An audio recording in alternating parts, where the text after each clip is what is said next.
I'd like to introduce you to my dear friend and colleague, Bill Overton. Bill Overton was principal of Ohlone Elementary School in Palo Alto. And in my opinion, he is a master at social emotional learning. And at the Ohlone Elementary School, which you could probably Google and read about, he created a number of programs that were vanguard. They were groundbreaking systems and ways to be with children and how to create an elementary school that was productive and efficient and also honored children. So I have a great deal of respect for you, and thank you for being on my team at the Neuro Wellness Center. And so Bill is the Assistant Executive Director of the Neuro Wellness Center.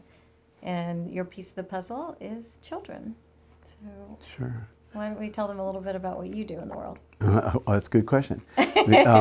Well, first of all, I'd like to go back is that I think the most important part of my experience is spending 30 years in the classroom as a classroom teacher.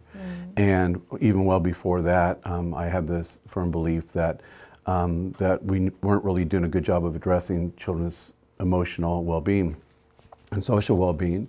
And so when I got in the classroom and I happened to land at a school that believed in that well before its time, it was a natural fit, and I was able to grow in my own way professionally and test my own strategies in a very safe environment to do that professionally.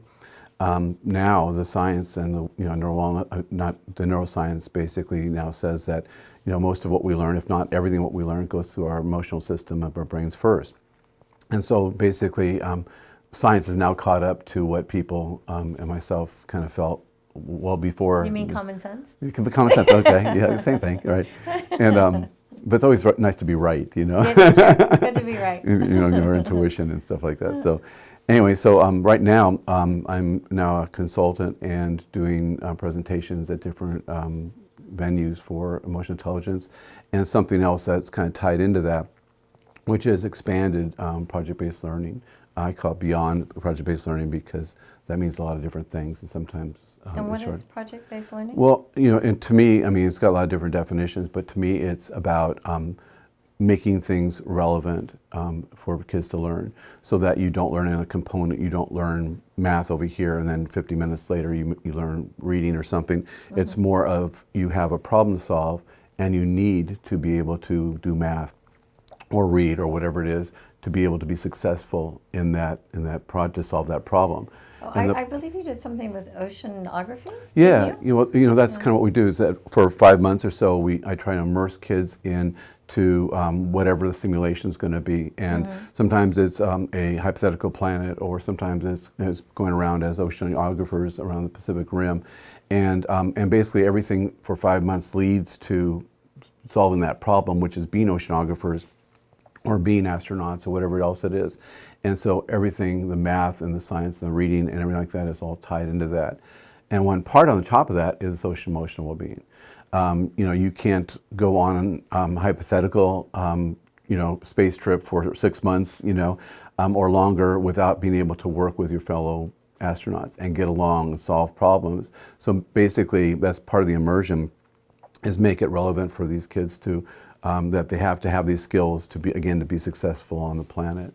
And then the culminating activity is usually a simulation. So you're giving them freedom and boundaries, right? Yes. Is that what it is? Freedom within boundaries, and then a goal.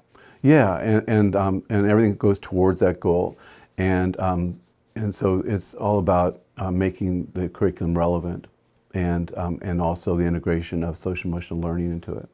So I'm excited about this research project that we've created together. And the research project is about how the subconscious affects a child's reading abilities or disabilities. And Bill did a lot of the research behind it. And no one has really looked at the subconscious to see how the subconscious is affecting the dream states, how the subconscious is affecting how children are learning, and the trauma related to earlier ages.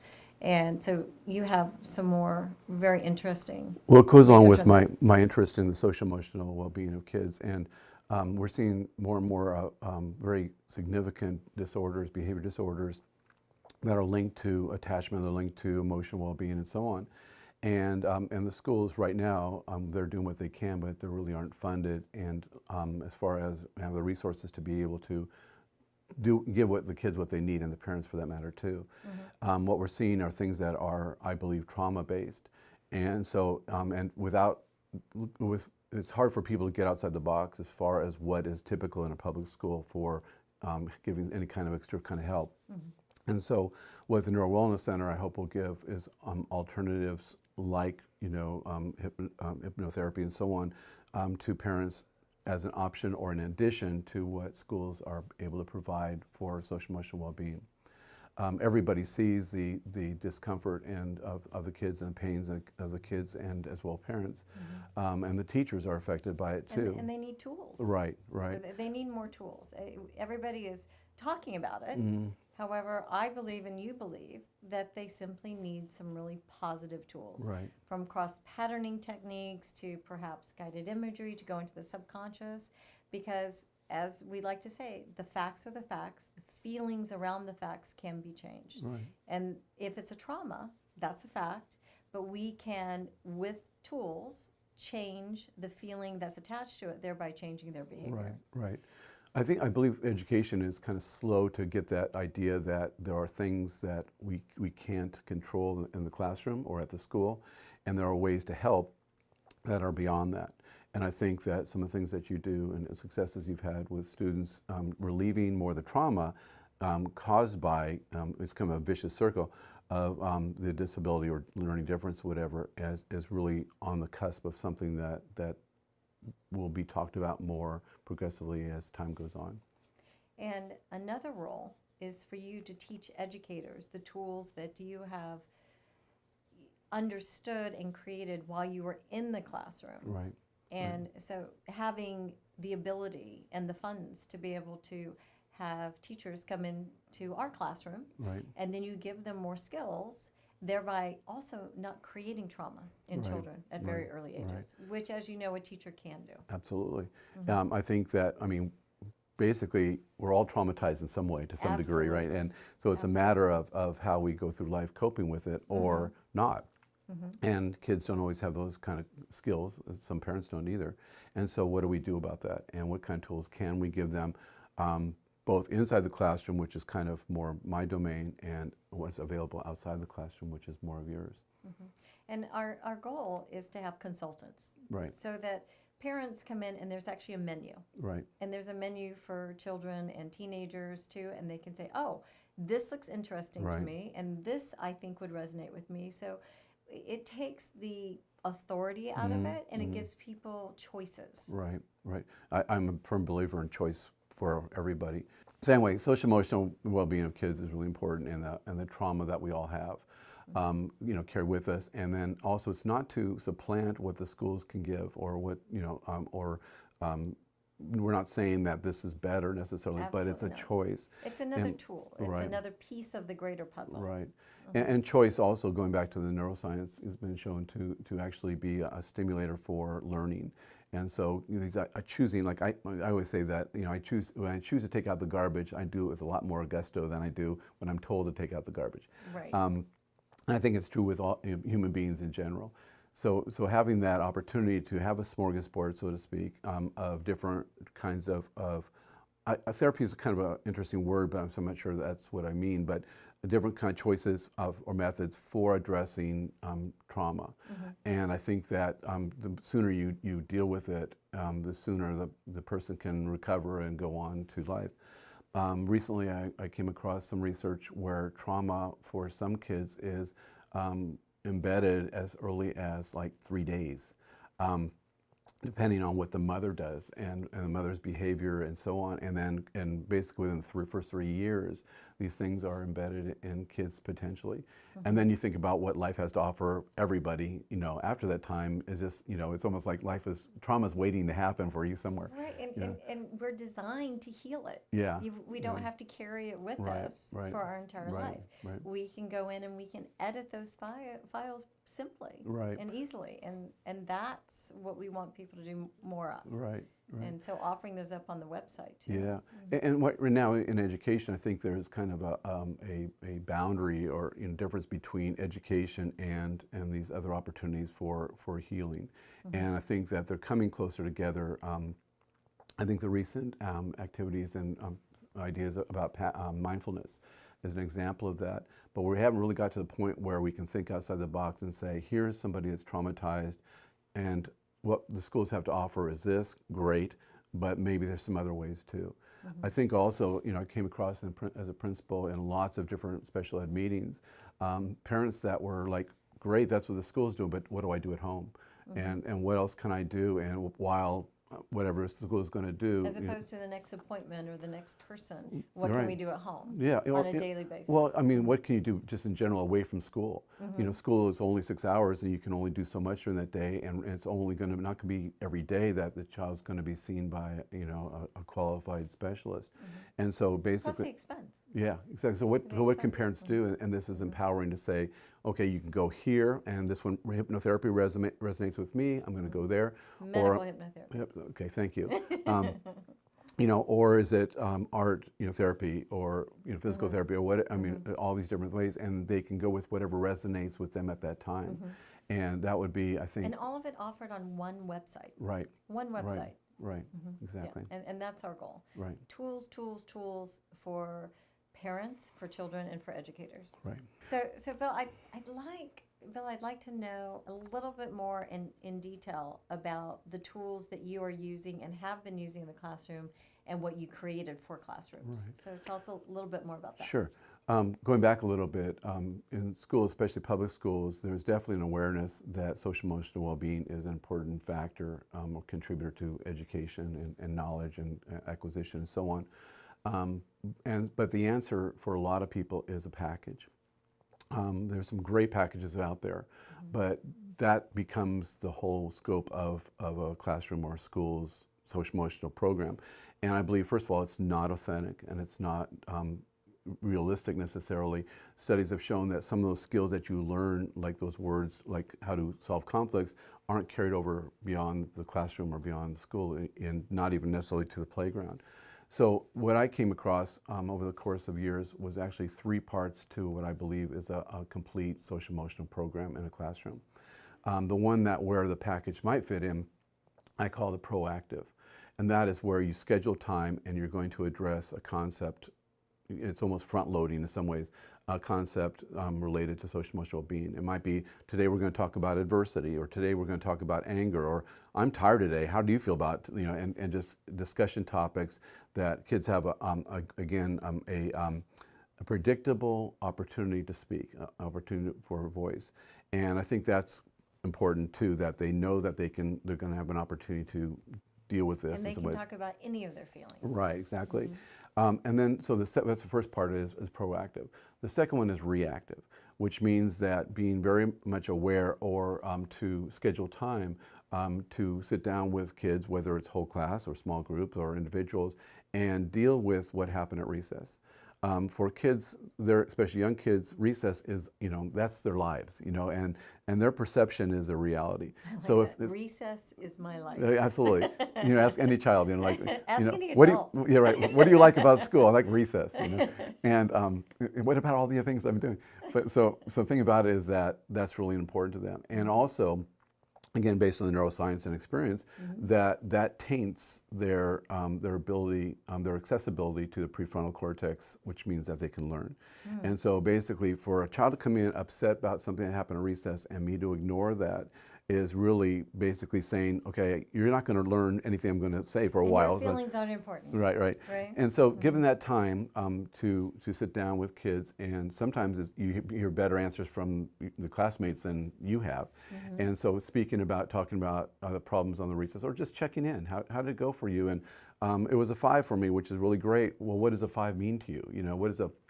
And so you set kind of like, kind of publicly in your classroom, you set kind of what's possible at recess.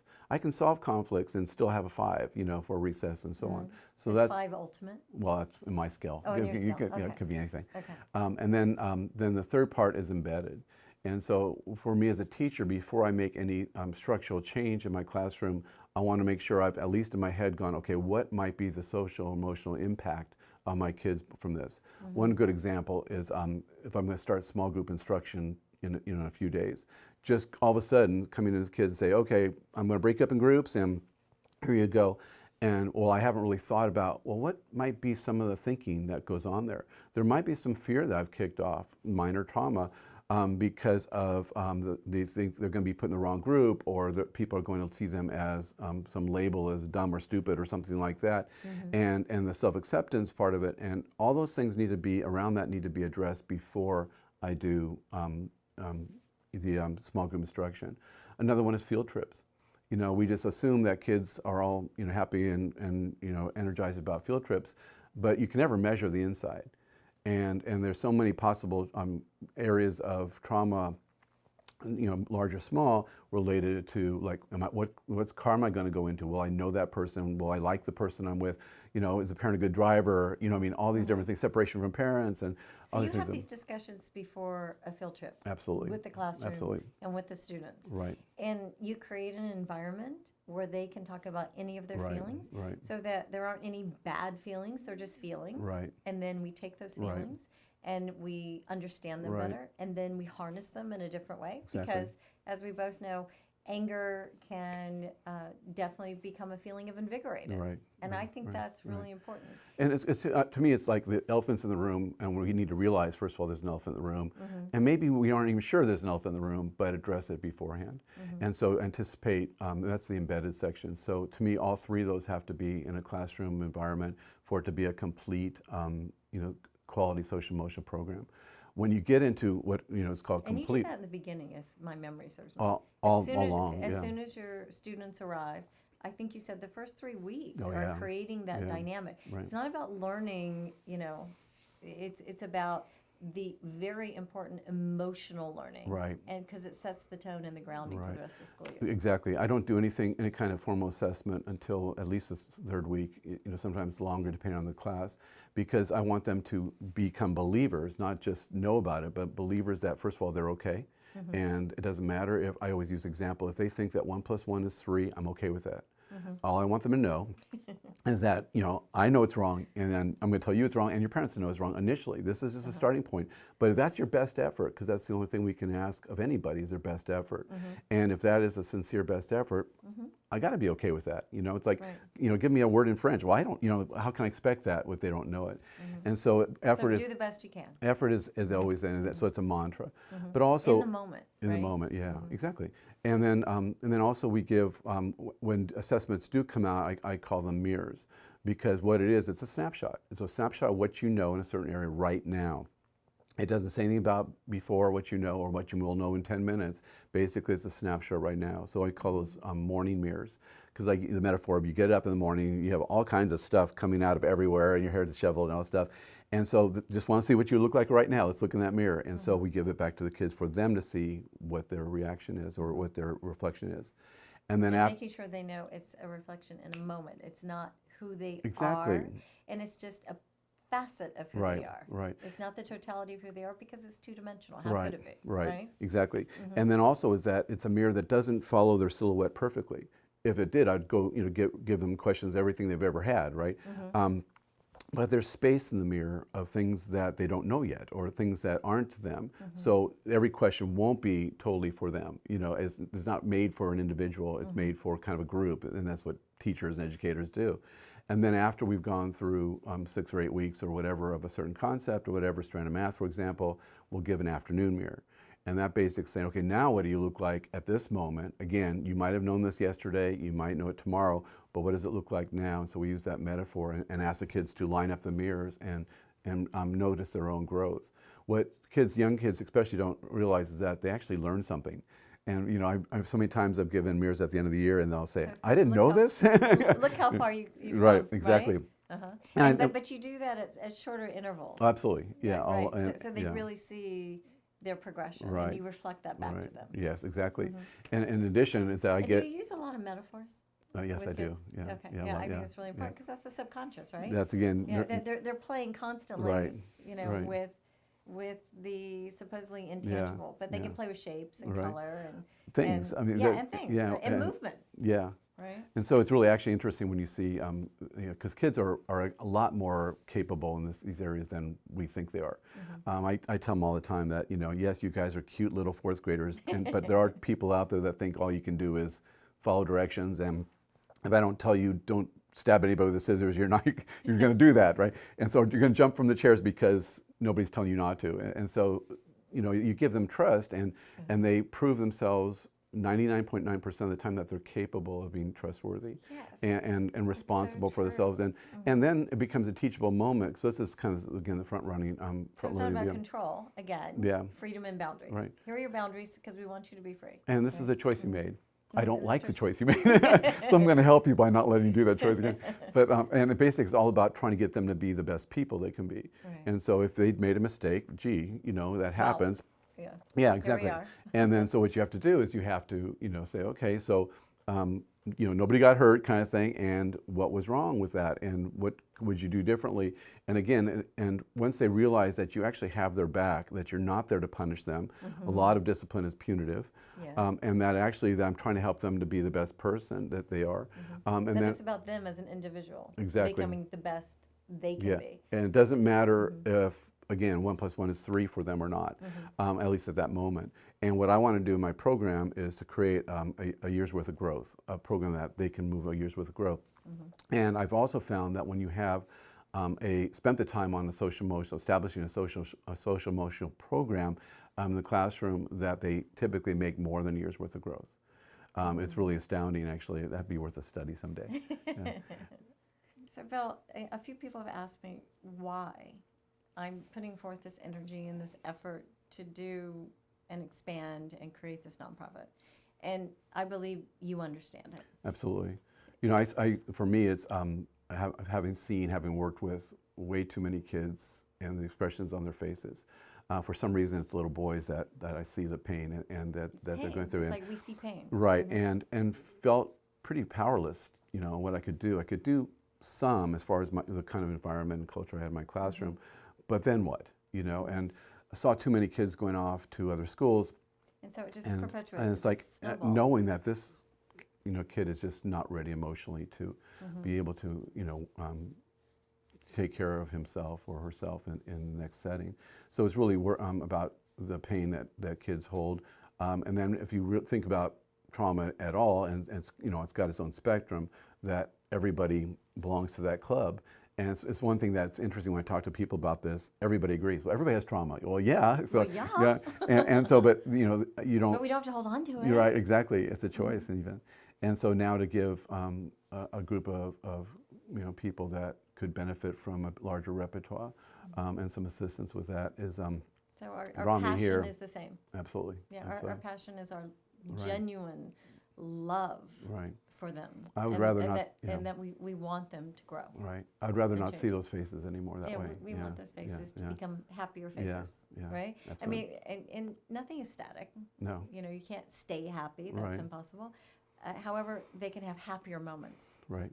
and have a fulfilled life. Right. Well, it's even, and it's building resilience, that I can have a negative moment or experience, but it's not a generalization. I don't have to carry this with wherever. And sometimes they're unrelated, but there's still a pain that kind of, filters their experiences. And so, and I think that it's a noble course of action, and I think that it's here. I And like that. Yeah, noble course I of like action. being on a noble yeah. course of action. Well, I didn't say you were, but. Oh.